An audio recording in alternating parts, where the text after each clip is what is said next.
லட்சிய கூட்டத்திற்கும் ரசிகர் கூட்டத்திற்கும் இடையே நடக்கும் போர் அப்படின்னு அறிவிச்சிருக்கிறாரு. இந்த போரை தாவேகா எப்படி பார்க்குது? அதாவது இந்த போரை நாங்க அக்க போரா தான் பாக்குறோம்.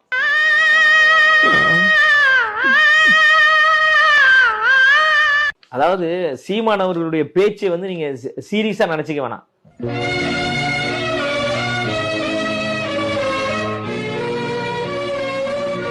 அவர் பேச்சை சிரிப்பா நினைச்சு கடந்து போயிடணும்.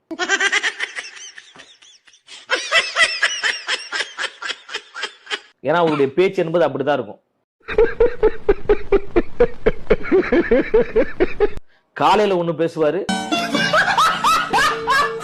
மதியம் ஒண்ணு பேசுவாரு,